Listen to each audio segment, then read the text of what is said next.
गरीब साध साध सब नेक हैं, आप अपनी ठोरे। जो सतलोक ले जावेंगे वो साधु कोई और।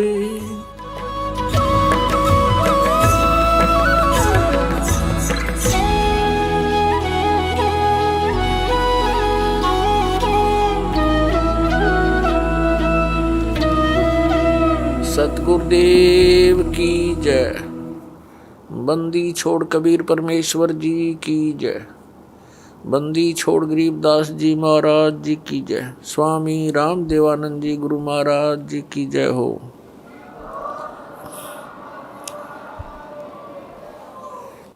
तुमरे विसारे क्या बने, मैं किसकी शरण में जाऊं।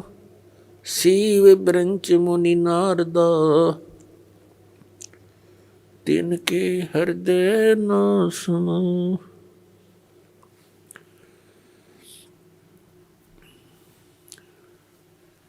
परम पिता परमात्मा पूर्ण ब्रह्म सर्व सृष्टि रचनहार कबीर परमेश्वर जी की असीम कृपा से आप सभी पुण्यात्माएं सत्संग सुनने के लिए उपस्थित हुए।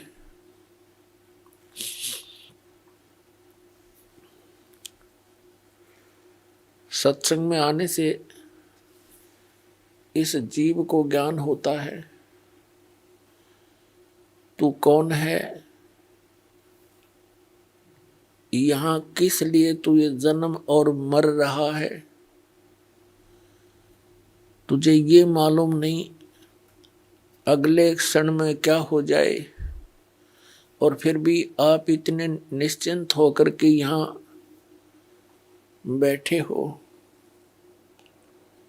सत्संग में आने से इस प्राणी को ज्ञान होता है कौन से कर्म मानव के करने योग्य हैं, कौन से ना करने योग्य हैं। फिर मानव जीवन का क्या उद्देश्य है,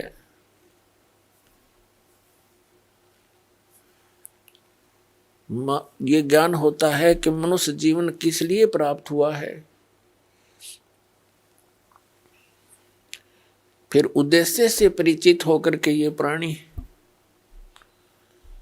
उस परमात्मा के पाने के लिए तड़प उठता है, क्योंकि इसको अभी तक यथार्थ ज्ञान नहीं हुआ था। काल भगवान जिसके लोक में हम रह रहे हैं, ये एक नंबर का विलियन है, ये खलनायक है। आप फिल्मों में देखा करते हैं जो खलनायक की रोल करता है वो कैसा व्यक्ति होता है। वो तो एक सिंपल रोल करता है, ये रियल में कर रहा है।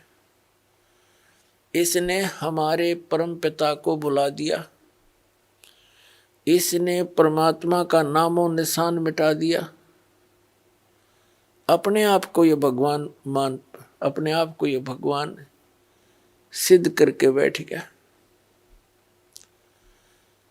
और फिर इसके काल के दूतों ने, नकली संतों ने, ज्ञानहीन प्राणियों ने श्री ब्रह्मा, श्री विष्णु, श्री शिव जी को बताया कि यही सब कुछ हैं, यही व्यवस्थक हैं, उत्पत्ति, स्थिति और संहार यही करते हैं। ब्रह्मा जी को तो कुछ एक बता ही देते हैं कि ये इसकी मृत्यु होती है, इसका कुछ समय निर्धारित है जीवन का। लेकिन श्री विष्णु, श्री शंकर भगवान जी को ये अजरो अमर बताया करते थे। इन्हीं की पूजा का विधान दृढ़ किया करते थे, जो किसी भी सदग्रंथ में प्रमाण नहीं था। तो इन काल के से प्रेरित संतों ने सभी पुण्यात्माओं को मिसगाइड कर रखा था। स्वयं परमात्मा आते हैं, इस अज्ञान को समाप्त करते हैं, अपनी प्यारी आत्माओं को सीधा राह बताते हैं। आप देखते हैं जितने गुरु उतने ही उनके मार्ग, उतने ही विधि भक्ति की, जितने संत उतना ही उनका अलग अलग ज्ञान।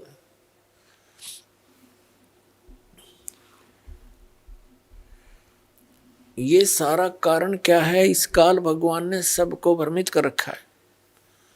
इसने भ्रमित क्यों कर रखा है? परमात्मा ने हमारे ऊपर एक दया करी थी, कबीर भगवान ने, जो हम सबका जनक है। आज पहले भी आपको बताया था सुबह के सत्संग में, जब इस काल भगवान ने इस दुर्गा देवी जी के साथ बद व्यवहार करने की चेष्टा की थी, इस दुर्गा जी ने अपनी इज्जत रक्षा के लिए इसके पेट में शरण ली थी। परमेश्वर ने, कबीर देव जी ने, सत्य पुरुष ने इस ज्योति निरंजन को इसके 21 ब्रह्मांड समेत वहां से निकाल दिया था, साथ में दुर्गा जी को भी। और साथ में इसको एक ऐसा वचन दे दिया था कि यहां जो ऐसे कर्म करता है सच्चे लोक में, उसको ये रोग लगता है। 1 लाख मानव शरीरधारी प्राणियों का नितहार आहार करने का, इसको वो श्राप लगा हुआ है। 1 लाख मानव शरीरधारी प्राणियों का ये नित आहार करता है। उसके लिए इसने अपने तीनों पुत्रों की, रजगुण ब्रह्मा, सतगुण विष्णु, तमगुण शिव जी की ड्यूटी ला रखी है। इनको एक एक गुण से युक्त कर दिया। ना श्री ब्रह्मा के बस की बात, ना विष्णु के, ना शिव की। इनके अंदर से एक ऐसी रेंज निकल रही है, रेज, ऐसी किरणें निकल रही हैं जो इसके अंतर्गत इस 3 लोक में, पृथ्वी लोक, पाताल लोक और स्वर्ग लोक के प्राणियों को, ये तीनों देवताओं के अंदर से निकल रही ये किरणें प्रभावित करती हैं। ये अपने लोकों में रहते हैं, इनकी राजधानी है ऊपर विष्णु लोक, शिवलोक और ब्रह्मा लोक। वहां रहते हुए भी इनके अंदर से निकल रही किरणें हमें यहाँ प्रभावित कर रही हैं। जैसे मिर्च का छोंक लगता है रसोई में, उसका प्रभाव जाकर के दिखता है दूसरे कक्षों में बैठे हुए अन्य घर के सदस्यों पर, छींकें आने लग जाती हैं। उनके बस की बात नहीं कि वो छींकों को रोक सके। मूल वस्तु रसोई में, उससे निकली हुई उस किरण ने उस प्रभावित कर दिया जाकर तीसरे कक्ष में 50 फुट की दूरी पर बैठे सदस्य को। ठीक इसी प्रकार श्री ब्रह्मा, श्री विष्णु, श्री शिव जी से निकल रही ये किरणें, ये तरंगे हमें यहाँ प्रभावित करती हैं, जिसके कारण रजोगुण की किरण के इन तरंगों के कारण हम प्रभावित होकर के सृष्टि उत्पत्ति कर, संतान उत्पत्ति करते हैं। जिस कारण से ब्रह्मा जी को सृष्टि की उत्पत्ति करता बता दिया। यू खाक उत्पत्ति करता है, उत्पत्ति तो परमात्मा ने करके दे रखी। कबीर साहब ने सारे ब्रह्मांड रच दिए, इसके 3 गुण 5 तत्व दे दिए। ये तो केवल प्रभावित करता, जिस कारण से सभी प्राणी अपनी ये विवश होकर के, विषय वासनाओं के वश होकर के संतानोत्पत्ति करते हैं। और फिर यहाँ के यहाँ की सुविधाओं की इच्छा, राजसी ठाठ सभी चाहते हैं, ये उसी का प्रभाव। और दूसरे सतोगुण के प्रभाव से हम एक दूसरे में मोह ममता बुरी तरह जकड़े हुए हैं। जीव के बस का नहीं ये ममता मोह हटा दे किसी सदस्य से, संपत्ति से या इस संसार से। ये तो परमात्मा कबीर जी की दया होगी, आपको ज्ञान मिलेगा और साथ में वो समाधान मिलेगा जो इसकी किरणों को, इनके प्रभाव को निरस्त करेगा। वो साधना आपको दी जाएगी, तब आप यहाँ से निकल सकते हो। नहीं तो जकड़ रखा प्रत्येक प्राणी को और समझ में नहीं आने देता ये हो क्या रहा है। 1 मिनट में मृत्यु हो जाती है, उससे पहले ठेकेदार बना रखा है, तो ये तेरा बेटा है, ये तेरी बेटी है, ये कार है, ये तेरी कोठी है। और फिर क्या है, छोड़ बुद्धू, तेरा कुछ नहीं था, चल गधा बन। ऐसी दुर्गति हमारी कर रखी है इस काल भगवान ने। और तीसरा जो शंकर भगवान है, उसके अंदर आपको पता ही है, तमोगुण के कारण एक दूसरे के साथ लट्ठम लट्ठा इतना क्रोध पैदा कर देता है, हिंसाएं हो जाती हैं। और ये संहार का भी कार्य करता है। 1 लाख मानव शरीरधारी प्राणियों को नित मार के अपने पिता काल के पास भेज देता है। जिस कारण से इस अपनी व्यवस्था, इसको भूख लगी हुई, इसको भूख लगती है, 1 लाख मानव शरीरधारी प्राणियों का निताहार करने का श्राप लगा हुआ है। और जिस कारण से इसने हम सभी को यहाँ मिसगाइड कर रखा है, अपनी खेती बना रखी है, जैसे कसाई बकरे पालता है। परमात्मा परमेश्वर वो हमारे जनक हैं, सबके मालिक हैं, उत्पत्ति करता कबीर भगवान जो काशी में दुल्हा रूप में आए थे, उन्होंने आके अपनी प्यारी आत्मा धर्मदास साहिब जी को मिले। उनसे कहा कि धर्मदास, तुम जिस लोक में रह रहे हो ये कसाई का लोक है, यहाँ कोई रहम नाम की चीज नहीं है। किसी का बेटा मरो, किसी की बेटी मरो, पूरा अक्षेत्र नष्ट हो जाओ, नो प्रॉब्लम, इसमें दया नाम की चीज नहीं है। धर्मदास जी ने कहा कि भगवान, यहाँ कैसी सुविधाएं नजर आ रही हैं, सुंदर बाग बगीचे हैं, झरने बह रहे हैं, मीठे जल की दरिया बह रही हैं, नीचे भी अच्छा मीठा जल है पृथ्वी में, और सुंदर बाग हैं, सुंदर मेवा लगी हुई हैं, कैसी अच्छी हवा चलती है, दिन रात बन रहे हैं। तो परमात्मा ने कहा कि ये तो ऐसी व्यवस्था है जैसे कसाई बकरे पालता है, वह अपने उन पाले हुए बकरे और बकरियों के लिए सब सुविधाएं देता है। एक बहुत बड़ी चरागाह भी बनाता है, उनके लिए शेड झोंपड़ी डालता है गर्मी और सर्दी से बचाने के लिए, जल की व्यवस्था करता है, उसके चारे की व्यवस्था करता है, हिंसक पशुओं से बचाने के लिए उनकी चारों तरफ बाड़ करता है, सुरक्षा चक्कर बनाता है।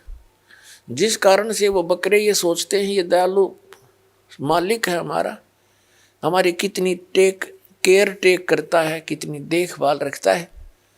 जिस कारण से जब वो कसाई बकरों के पास आता है तो उससे प्यार करते हैं, ऐसे ऊपर को पैर उठाकर उसे सीने से लगाना चाहते हैं, उसकी उस व्यवस्था को देखकर इसे प्रभावित हो जाते हैं। वो ऐसे हाथ लगाकर देख रहा होता है, वो प्यार करते हैं, जीभ से चाटते हैं उसके हाथों को प्यार जताने के लिए। वो देख रहा होता है ये कितने किलो का हो गया, इसमें कितना मांस बढ़ गया, और वो सोच रहे हैं ये हमें प्यार कर रहा है। पहले उन भोले बकरों और बकरियों को वो दयालु नजर आता था, लेकिन जब ऑर्डर आता है 10-20 बकरों का काटने के लिए, वो ना देखता किसकी बेटी मरेगी, किसकी माँ, किसका भाई और किसकी बहन। एक परिवार के चे सारे आ जाओ, मोटे मोटे छांट के और जाके काट के अपना निर्वाह करता है। परमात्मा ने कहा धर्मदास, तुम इसे कसाई के लोक में रह रहे हो, तुम्हें आंखें नहीं खुलने देता, ये मूर्ख बना रखा तुम्हारे को। पुणात्मा, जिस समय आप परमात्मा की सत्यनारायण कथा से परिचित हो जाओगे, सत्यनारायण कथा का अर्थ हो सच्चे भगवान की जानकारी, उसकी महिमा का गुणगान, अविनाशी भगवान की गुणगान। आज तक हम श्री विष्णु जी को सत्यनारायण कहते थे। सत्यनारायण माने अविनाशी, सच्चा भगवान, सत्य माने जो कभी नाश ना हो जिसका। और विष्णु जी की मृत्यु होती है, शंकर जी की भी मृत्यु होती है, और ब्रह्मा जी की भी मृत्यु होती है। तो ये सत्यनारायण नहीं थे। सत्यनारायण केवल कबीर देव है, कबीर साहब है, जो काशी में धानक रूप में आया था। बनारस के अंदर 120 वर्ष रहे, सहशरीर आए थे, शिशु रूप धारण किया था और सहशरीर चले गए थे मगहर से हजारों लाखों की संख्या में उपस्थित दर्शकों के सामने उनके सब, जब परमात्मा एक वस्त्र बिछाया था, एक चद्दर एक ऊपर ओढ़ कर लेटे थे। कुछ देर के पास आकाशवाणी हुई थी, देखो मैं जा रहा हूँ, इस चद्दर में कोई मुर्दा नहीं है। चद्दर उठा के देखी, सुगंधित फूल मिले थे। वो ना जन्म हुआ ना मरे थे, वो सत्यनारायण है, वो अविनाशी परमात्मा है। नारायण का अर्थ होता है जल पर आकर आने वाला, जल पर विराजमान होने वाला। परमात्मा एक लीला प्रत्येक युग में करते हैं, सतलोक से चलकर आते हैं, सहस्री आते हैं और कमल के फूल पर, वो सरोवर के अंदर जल के ऊपर आकर विराजमान होते हैं, जिस कारण से वास्तव में नारायण वो परमात्मा है कबीर जी। तो जब आपके यह सत्यनारायण कथा समझ में आ जाओगी, क्योंकि ये प्रथम बार सुनता है, कोई दूसरी बार सुनता है, और जिन्होंने खूब सुन रखी है उनका समझ में अच्छी तरह आ चुका है। तो ये लोक ऋण का नहीं है, हमें विकल्प नहीं मिल रहा था। पुण्यात्माओं, इस परम पिता की शरण में आने के बाद, कबीर साहिब की शरण में आने के बाद, आपके जितने परिवार के सदस्य हैं सब सुरक्षित रहेंगे। आपको आवश्यक वस्तुएं उपलब्ध करवाएगा, तभी हम भक्ति कर सकते हैं। जिसके 24 घंटे टेंशन रहेगी कोई किसी ना किसी वस्तु की, तो भक्ति नहीं कर सकता। पहले तो आपको टेंशन फ्री करेगा। जितनी आपकी आस्था इस भगवान में बढ़ती चली जाएगी, जितना विश्वास बनेगा उतना ही आपके निकट आएगा। विश्वास बनने में देरी लगती है, क्योंकि हम अज्ञान से परिपूर्ण होते हैं जब परमात्मा की शरण ग्रहण करने के लिए आते हैं। कुछ तो अज्ञान इन सत्संगों से, पुस्तकों से, टीवी चैनलों से हट जाता है। यहाँ आने के बाद रहा कहा फिर मांझा जाता है प्राणी, और फिर यहाँ आने के बाद आशीर्वाद, प्रणाम, भगवान की मंत्र दिए जाते हैं। धीरे धीरे ये आत्मा इतनी निर्मल हो जाती है, प्रत्येक बात पर जो दास बोलेगा उस पर विश्वास होने लग जाएगा। अभी तक तो कुछ पर विश्वास होता है, कुछ पर अविश्वास होता है। तो इसी प्रकार परमात्मा पर हम पूर्ण विश्वास ना कर पाते, तब तक देरी रहेगी आपके सब कार्य सिद्ध होने में। और जब आपको पूर्ण विश्वास हो जाएगा, फिर तो कहना ही क्या है।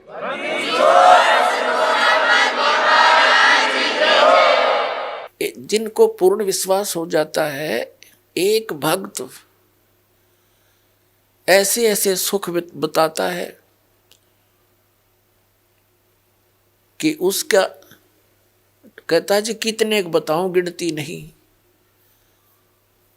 तो पुण्यात्माओं, भगवान है ये हमारा सच्चा पिता है, और अपने पिता को ही अपने संतान के दुख की चिंता होती है, और ये समर्थ है, हमारे सब काम करने में सक्षम है, सब दुखों को दूर करने में सक्षम है। ये समर्थ परमात्मा है। इस पर विश्वास करके देखो पूर्ण हृदय से, फिर देखना सारे काम ठीक होंगे।